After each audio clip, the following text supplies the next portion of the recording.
Hello everybody and welcome to another dirty bootleg review, courtesy of the team over at TF Direct. In today's video we're taking a look at the Transformers masterpiece MP-52 Starscream version 2.0 KO. This is designed to look exactly like the official version. So if you find one of these on the market at a too good to be price, chances are it is indeed this bootlegged version. There's also another version in the works, which is kind of a slightly reworked, improved version. So we'll keep an eye out for that. But for now, we've got the lines going across the box. It's printed. There's no real texture to that. This is obviously embossed on the front there. Round the side, back of the box. If you look at the back of the box, the lines are going vertical. That's how the cardboard sits. Sometimes Hasbro or Takara, they'll have theirs going in a slightly different direction, so that's always something to look out for. I don't have the original of this, so if you guys see anything glaringly obvious on the back here, this actually looks a little bit smudged if you look closely. It doesn't look as pristine as you would think. This looks a little bit overexposed. Maybe like that on the original, I'm not sure. And we've got nothing kind of embossed on here. Normally they have kind of the stickers or something on the bottom there as well. Official license product of Boeing, I think F-15. Don't think this one's officially licensed, but let's crack him open. And here we have him out of the box. Starscream comes packaged in his jet mode with all of his accessories in that plastic prison.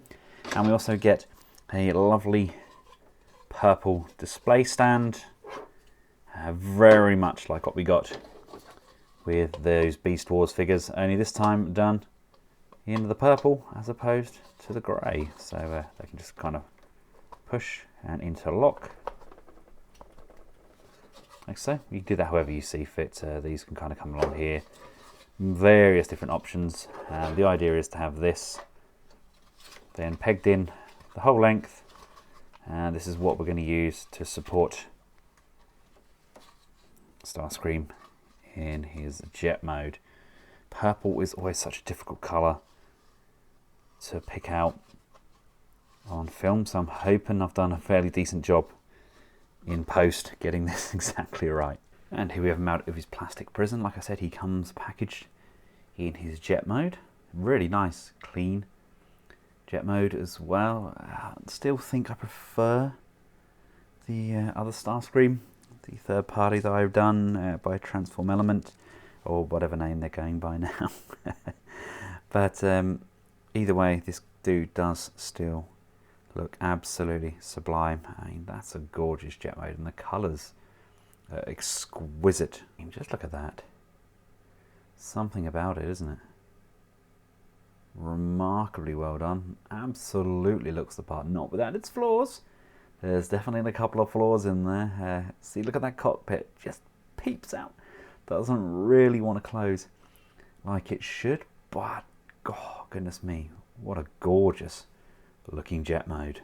Now, I'm personally a very big fan of the tilt on the base. It can make the world of difference when posing this in vehicle mode, although mine does definitely need to be tightened because he does want to keep shifting along. But just such a dynamic look for this guy. Yeah, just look at that wonderful seat just sat there in the front of the cockpit as well.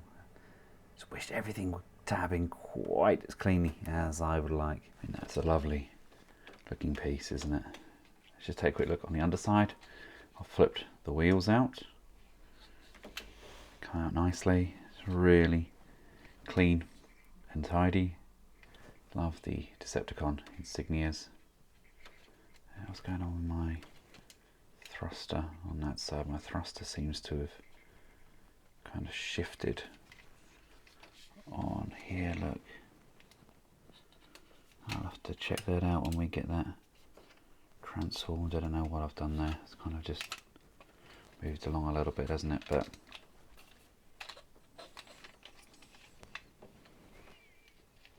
love that kind of pastel blue as well.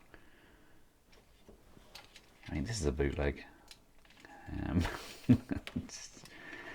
Straight off copy, isn't it? That does really bug me though. Let's start to getting transformed up. So let's put the landing gear down. It's easy, lovely latches you can just grab. And these all just fit down really nicely, really smoothly. Really does tidy up. Right, to start the transformation process, you want to push the thrusters in, so they're sat kind of just sunken in. This one doesn't want to go in as well as the other one did. Maybe this is where we find out the problems with these KOs, because this one's crazy loose. They go in, these are going to separate. This one comes down, this one comes up, this comes untabbed from those legs, and the legs themselves can actually drop down. These legs are going to split like so. Oh, I've knocked my null ray off. There we go. This is going to, come on, you are going to open. There we go, that comes up. This is gonna come down like so. This comes out to form the front of the shin. This comes up. This piece here is going to rotate so that this comes in on the inside. This here is on a sliding hinge. There we go. That comes up so that can come like that, like that. Is that right? Yeah, I think that's right. We have the extending leg in here. You want to move that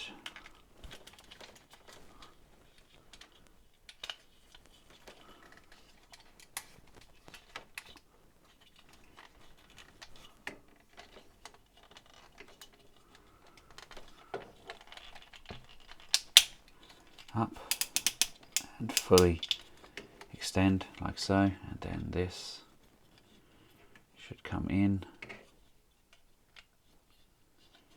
and that's gonna slide down. This will line up.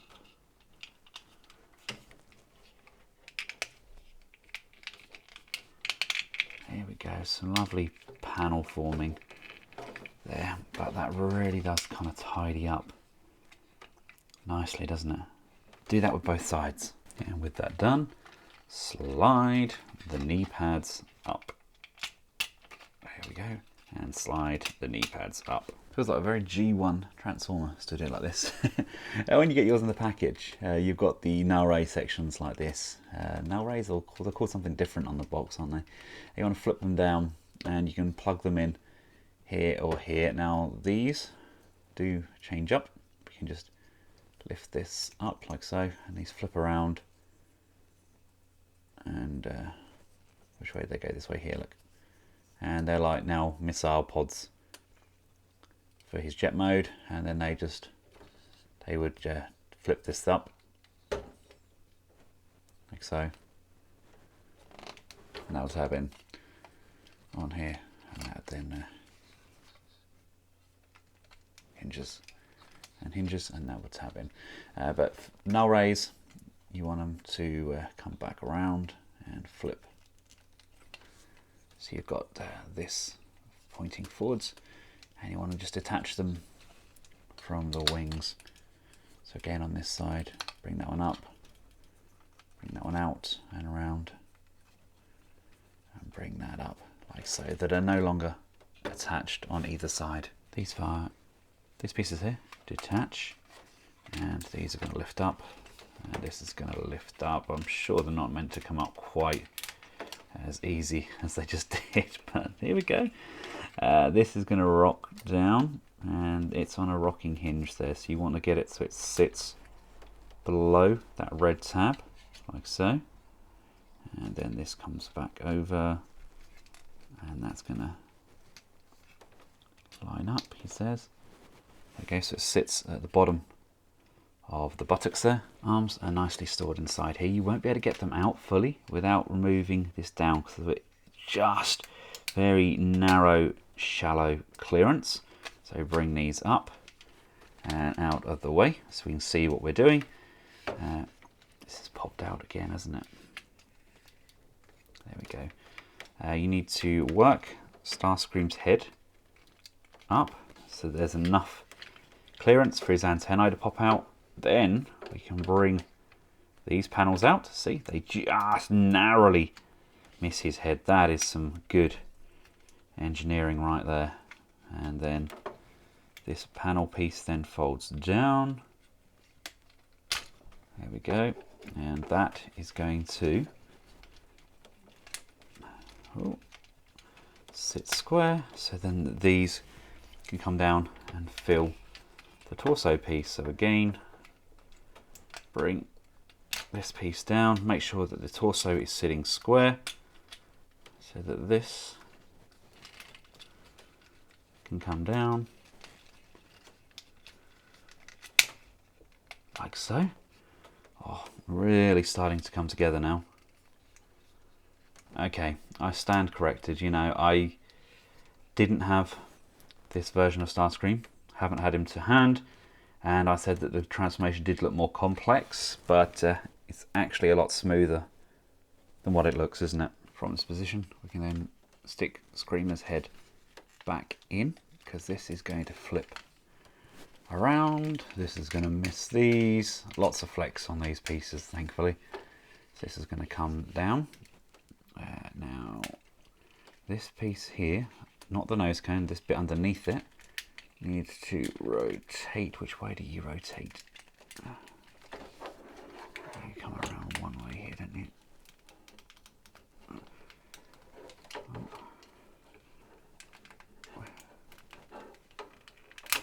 There we go. That's like that. This is going to open up and open up. Make sure that you compress that seat back down. And that's going to compress upwards. See what that did there? That all kind of went into that one position, slides out and down. This section is going to bend under, and we're looking at getting it at that sort of angle. Then got these hinges here that we need to work this in so that those hinges sit straight. There we go. That's coming in. That's coming in. That's where it should be, isn't it? I think we might very nearly be there. Let's have a look. This should then straighten up and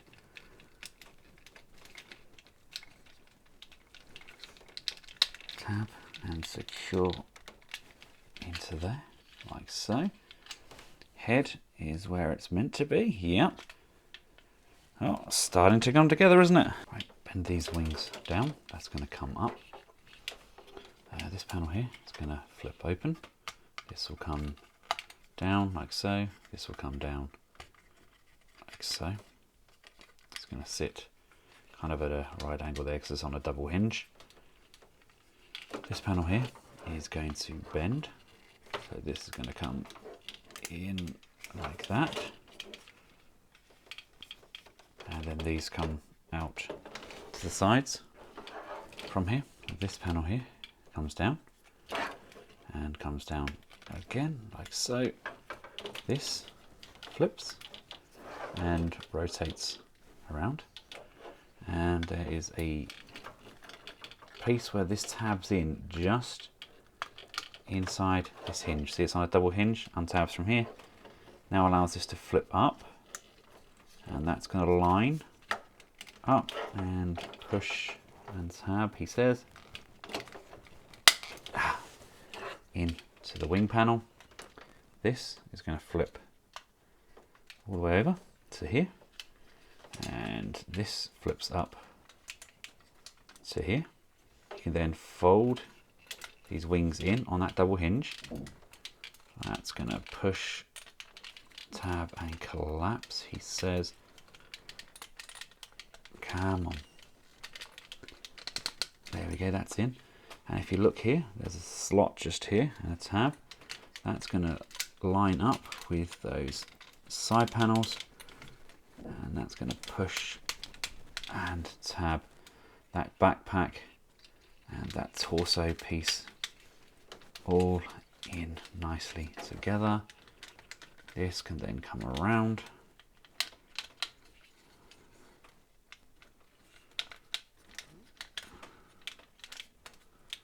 and slide in. That's in there nicely. The backpack is really tidied up.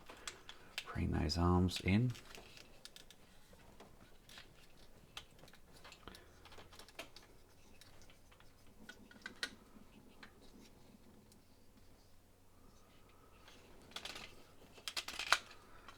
Bring the arm down. Get this off. It's going to need to reconnect those arms. Oh, there we go.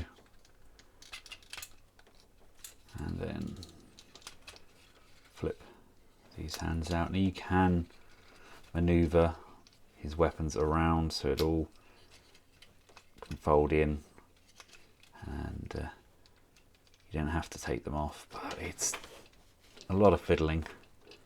I think it's sometimes just easy just to pop something off and then pop it back on again.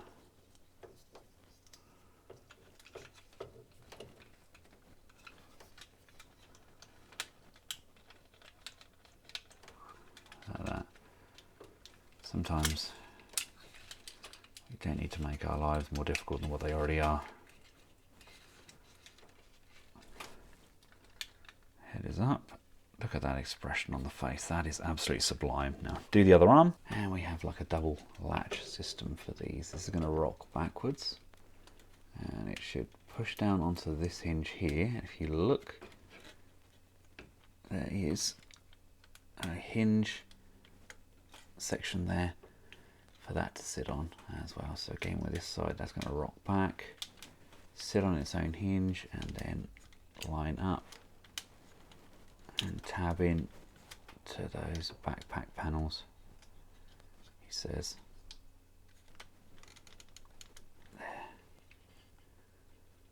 There we go. And here we have Captain KO himself, all fully transformed up, and yeah, that's actually quite a nice transformation. It is a little bit easier, although the plastic is worrisome, I think, in a couple of areas.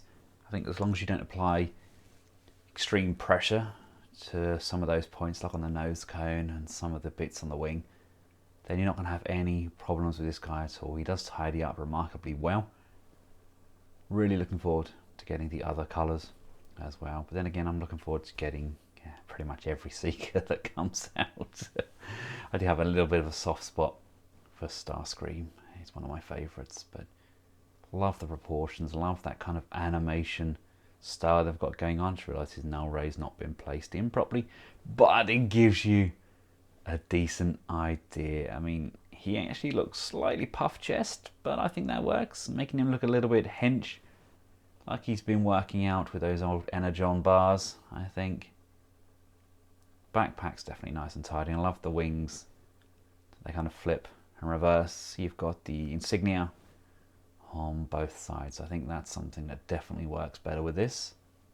And those legs as well. Although the legs do look incredibly slim, don't they? But then again, you watched that animation sequence at the beginning of Transformers Season 1 where they're running. They do have very slender legs. Now, accessory wise, we get a few of these kind of sploosh, I believe that's what they're referred to, effects. They can fit in the null rays, or they fit in the Megatron that we get that comes with him. I mean, pick an effect, any effect. We get the magic hand and debris. They can just slot in once his hands are folded inwards. We get a drill bit, which can sit on that same port. And then last but by no means least, accessory wise, we get the changeable faces.